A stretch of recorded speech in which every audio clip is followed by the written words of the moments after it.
மொறு மொறுன்னு முந்திரி பருப்பு பண்ருட்டில இருந்து நேரடி விற்பனை. பெரிய பெரிய பருப்பு, தரமான பருப்பு. Order now. தமிழக முதலமைச்சர் ஸ்டாலின் அவர்கள் ஹாஸ்பிட்டலைஸ்ல இருக்காரு அப்படிங்கிற விஷயம் தெரியும்.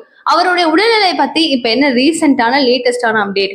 அண்ணாமலை அவர்கள் அவருடைய உடல்நிலை பத்தி என்ன சொன்னாரு, சீமான் அவர்கள் என்ன சொன்னாரு, ரஜினிகாந்த் அவர்கள் போன்ல பேசினாரு, அவர் என்ன சொன்னாரு அப்படின்னு பல காணொலிகள் இருக்கு. நான் எல்லாத்தையும் உங்களுக்கு கொஞ்சம் கொஞ்சமா டீட்டெயில்டா எக்ஸ்பிளைன் பண்றேன். அவருடைய கரண்டான ஸ்டேட் எப்படி இருக்கு அப்படிங்கிறதையும் சொல்றேன். அண்ட் தமிழகத்துல இப்போ ரொம்ப ரொம்ப ரொம்ப பேசும் பொருளா மாறிட்டு இருக்கிற விஷயம் அப்படின்னு சொல்லி பார்க்கும்போது முதலமைச்சர் ஸ்டாலின் அவர்கள் அட்மிட் ஆயிருக்கிற அந்த ஒரு விஷயம். ஸோ இது நம்மளோட ஸ்டேட்ஸ் மட்டும் இல்லாம ஆல் ஓவர் இந்தியாக்குள்ள இருக்கிற பல ஸ்டேட்ஸ்ல இது பயங்கரமா ஸ்ப்ரெட் ஆகி எல்லா நியூஸ் சேனல்ஸ்லயும் நம்மளால பார்க்க முடியுது. அண்ட் அவருடைய உடல்நிலை குறித்து இப்போ வந்து ஒரு ரீசெண்ட் அப்டேட் என்ன அப்படின்னு சொல்லி பார்த்தீங்கன்னா, அவருக்கு ஒன்றும் பிரச்சனை இல்லை, அவர் வந்து சீக்கிரமாவே வந்து ரெக்கவர் ஆகி வந்துருவாரோ, 3 days ரெஸ்ட் எடுக்கணும் அப்படின்னு சொல்லி ஹாஸ்பிட்டல்ல சொல்லியிருக்காங்க அப்படின்னு உதயநிதி ஸ்டாலின் நம்மளுடைய துணை முதலமைச்சர் அவர்கள் அப்டேட் பண்ணியிருக்காரு. அண்ட் முக்கியமா நம்ம இந்த வீடியோக்குள்ள இன்னும் கொஞ்சம் டெப்தா போறதுக்கு முன்னாடி அவருடைய உடல்நிலை, அவருடைய மயக்கம் வந்த காரணம், சின்னதா வந்து அவர் வாக் பண்ணும்போது ஒரு மயக்கம் வந்திருக்கு. அந்த மயக்கத்தின் காரணத்தினாலதான் வந்திருக்கு. ஸோ அந்த அளவுக்கு ஒன்றும் பெரிய விஷயமா ஒன்றும் ஆகல, ஒன்றும் ப்ராப்ளம் இல்லை அப்படிங்கிறதையும் அவங்க கிளாரிட்டி கொடுத்துருக்காங்க. ஸோ தட் அவருக்கு எதுவும் பிரச்சனை இல்லை அப்படிங்கிறது தெளிவா தெரியுது. ஸோ அவர் சீக்கிரமா கியூர் ஆகி வெளில வரணும் அப்படிங்கிறது நம்ம எல்லாரும் பிரார்த்திக்கலாம். நிறைய விஷயங்கள் முரண்கள் இருக்கலாம். அவங்க நம்மளுக்கு இது பண்ணலை, நம்ம தமிழக மக்களுக்காக அவர் செய்யலை, செஞ்சிருக்காரு அப்படிங்கிற நிறைய முரண்பாடுகள் இருக்கலாம். எல்லாத்தையும் தாண்டி நம்மளுடைய தமிழகத்தை இப்போதைக்கு கட்டுக்கோப்பா ஆண்டுட்டு இருக்கிற நம்மளுடைய முதலமைச்சர் அப்படிங்கிற ஒரு அந்தஸ்து அண்ட் அந்த மனிதர் நிறைய விஷயங்கள் நல்லதும் பண்ணியிருக்காரு அப்படிங்கிறதுக்காகவும் நிறைய பேர் அவருக்கான பிரேயர்ஸில் ஈடுபட்டிருக்காங்க. ஸோ சீக்கிரமா அவர் ரெக்கவர் ஆகி வரணும். எடப்பாடியார் அவர்கள் கூட வந்துட்டு ஒரு பிரச்சாரம் ஸ்டார்ட் பண்ணதுக்கு முன்னாடி அவர் ஸ்டார்ட் பண்ணி சொல்றாரு, லைக் வந்து இவருக்கு உடல்நிலை சரியில்லை அப்படின்னு சொல்லி நான் கொஞ்ச நேரத்துக்கு முன்னாடி கேள்விப்பட்டேன். சீக்கிரமாவே அவருக்கு சரியாயிடணும், அவருக்கு எந்த கஷ்டமும் எந்த பிரச்சனையும் இல்லாம திரும்பவும் அவர் இந்த நம்மளுடைய தமிழகத்தை ஆளறதுக்கு எழுந்து வரணும் அப்படின்னு சொல்லிட்டு பயங்கர ஹெல்த்தியா வந்து அவர் பேசியிருந்தாரு. அண்ட் ரெப்ரசென்ட் பண்ண விதமும் ரொம்ப ரொம்ப அருமையா இருந்துச்சு. அண்ட் பொதுவா அவருடைய கேம்பெயின்ஸ்ல லாஸ்ட்ல பாய் பாய் ஸ்டாலின் அப்படின்னு சொல்லி ஒரு வார்த்தையை சொல்லுவாரு. பட் இந்த முறை அவர் லாஸ்ட் ஒரு 2 days அவருடைய பிரச்சாரத்தில் எதுலையுமே பாய் பாய் ஸ்டாலின் அப்படிங்கிற ஒரு வார்த்தையை அவர் யூஸ் பண்ணவே இல்லை. இது வந்து ஒரு நாகரிகம் கருதி இது வந்து ரொம்ப ஒரு நார்மலா ஒரு கட்சிகள் உட்கோட் பிரச்சனைகள் அப்படிங்கறத எல்லாத்தையுமே தாண்டி ஒரு மனிதனா நம்மளுடைய சக மனிதனை எப்படி ட்ரீட் பண்ணுவோம் அப்படிங்கிற ஒரு பேசிக்கான ஒரு நாகரிகம் தெரிஞ்ச காரணத்தினால எடப்பாடியார் அதை ஸ்கிப் பண்ணியிருக்காரு. Really appreciable. கரெக்டா?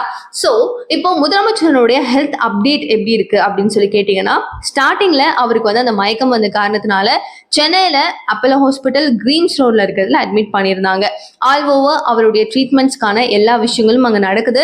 அவரை வந்து ஓவரால் செக் பண்றாங்க, ஃபுல்லா செக் பண்றாங்க. அவருக்கு எந்த இஷ்யூஸும் கிடையாது. ஜஸ்ட் அவருக்கு இப்போதைக்கு ரெஸ்ட் வேணும், பேசிக் செக்அப்ஸ் முடிச்சிட்டோம் அப்படின்னு சொல்லிட்டு ஹாஸ்பிட்டல்ல இருந்து ஒரு அஃபிஷியலான ஒரு அனௌன்ஸ்மெண்ட் வெளியில வருது. அந்த அறிக்கையை நம்ம எல்லாரும் பார்த்தாச்சு, படிச்சிருப்போம். அண்ட் அகெயின் அந்த ஒரு ஹாஸ்பிட்டல்ல இருந்து திரும்பவும் வேற ஒரு பிரான்ச் தேனாம்பேட்டுக்கு டிரான்ஸ்ஃபர் பண்றாங்க. இதை பார்க்கும்போது பல பேருக்கு ஒரு பெரிய வருத்தம் ஆயிடுச்சு.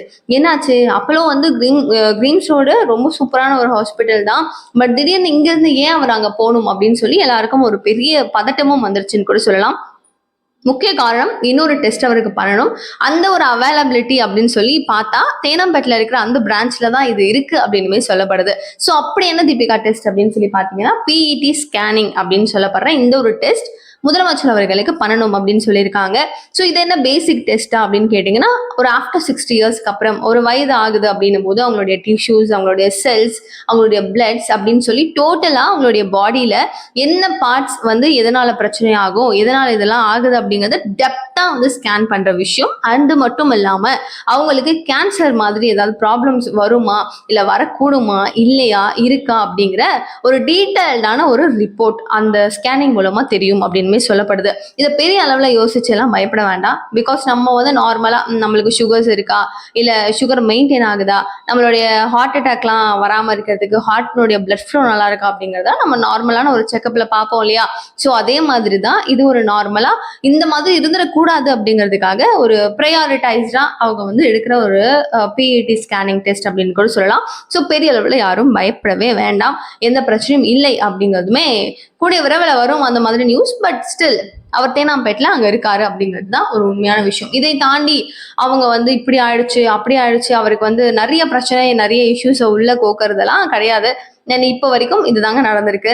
ஸோ அண்ணாமலை அவர்கள் வந்து சொல்லியிருந்தாரு, சீக்கிரமா அவர் வந்து ரெக்கவர் ஆகி வரணும், தமிழகத்தை திரும்பவும் ஆளறதுக்கு வரணும், அவருக்கு உடம்பு சரியில்லை அப்படிங்கிறத பார்த்தோம், நம்ம சீக்கிரமா அவர் ரெக்கவர் ஆகி திரும்பவும் சூப்பரா வருவாரு அப்படிங்கிற ஒரு நம்பிக்கையும் கொடுத்திருந்தாரு. ரஜினிகாந்த் அவர்கள் போன்ல கால் பண்ணி அவருடைய உடல்நிலை எப்படி இருக்கு அப்படிங்கறத விசாரிச்சதாகவும் சொல்லப்படுது. சீமான் அவர்களும் போயிட்டு சந்திச்சுட்டு வந்ததாகவும் சொல்லப்படுது.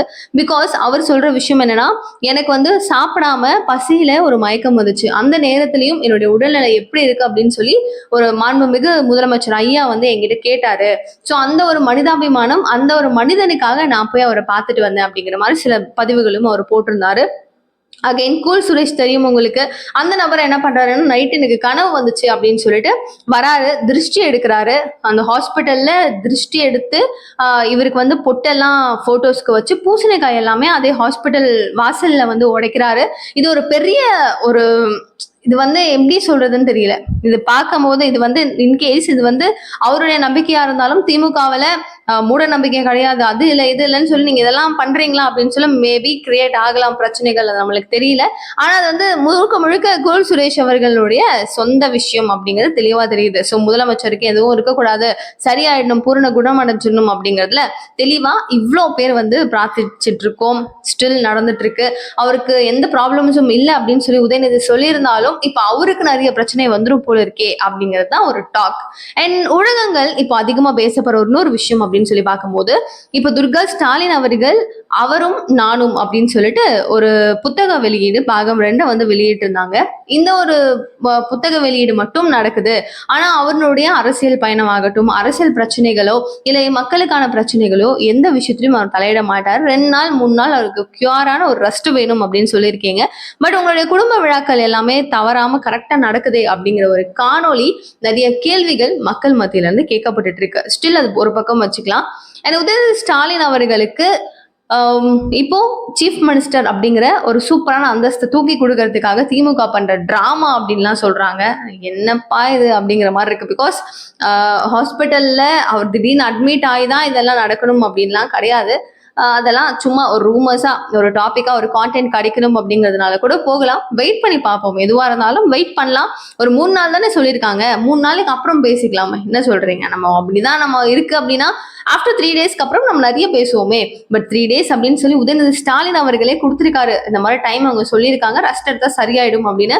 பட் இதுல முக்கியமான விஷயம் என்னன்னா, உதயநிதி ஸ்டாலினுக்கு தலைவலி சுமை அப்படின்னு நான் ஏன் சொன்னேன்னா, இப்போ ஒரு 3 நாள் அளவுக்கு அவருக்கு ரெஸ்ட் வேணும் அப்படிங்கிறாங்க, பிஇடி ஸ்கேனிங் டெஸ்ட் எடுக்கணும் அப்படிங்கிறாங்க.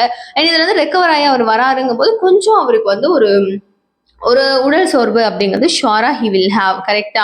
ஸோ இப்படி இருக்கும்போது திரும்பவும் எடப்பாடியார் வந்து சுற்றுப்பயணம் வேகமா அதி தீவிரமா நடத்திட்டு இருக்காரு. அண்ட் அவங்களுடைய கூட்டணி தலைவர்கள் அவங்களால முடிஞ்ச அளவிற்கான பிரச்சாரத்தை ஸ்டார்ட் பண்ணியிருக்காங்க. பட் இந்த மாதிரி கேம்பெயின்ஸ் எல்லாம் நடக்கும்போது திமுக சீக்கிரமாவே அவங்க ஸ்டார்ட் பண்ண போறதா சொல்லியிருந்தாங்க.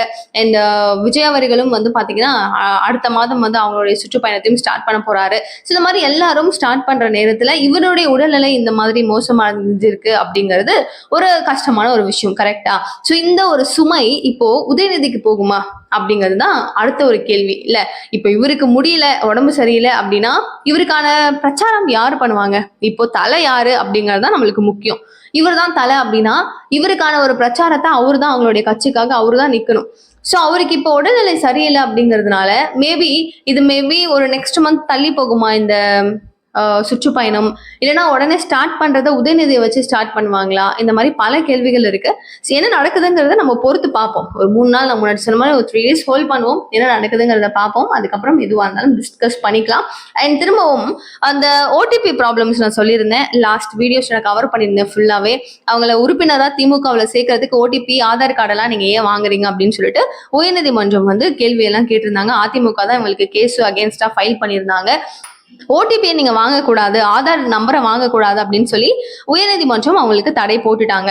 எனவே அவங்க தடை போட்டிருந்தாலும் இப்ப திரும்பவும் மறுபரிசீலனை பண்ணணும், இங்க வந்து நாங்க திரும்பவும் வந்து வழக்கு தொடர்றோம், நாங்க யார்கிட்டயும் எந்த ஆதார் கார்டையும் வாங்கல அப்படிங்கறத திரும்பவும் திமுக உறுதி பண்ணி அவங்க இன்னொரு கேஸ் ஒன்று ஃபைல் பண்ணியிருக்காங்க.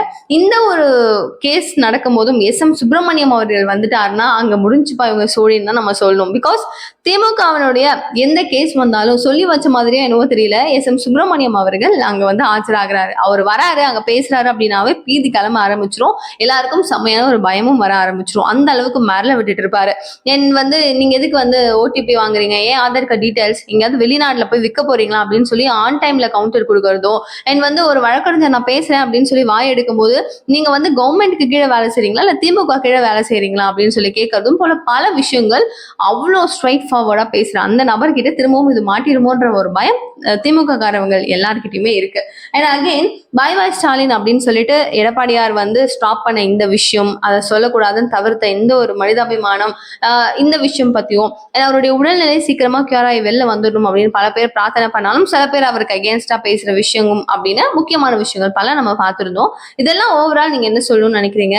முதலமைச்சர் அவர்களுடைய ரெக்கவரி பத்தியும் அண்ட் இது வந்து உண்மைதானா இல்ல ஃபேக் அப்படின்ற ஒரு ரூமருக்கான ஒரு பதில் என்ன உங்ககிட்ட இருக்கு அப்படிங்கறத ப்ளீஸ் கமெண்ட் பாக்ஸ்ல சொல்லுங்க. நிகழ்கால நிகழ்வுகள் ஒன்று உடனுக்குடன் நீங்க தெரிஞ்சுக்கிறதுக்கு சேனல் சப்ஸ்கிரைப் பண்ணிக்கோங்க. Thank you so much for watching this video. Bye.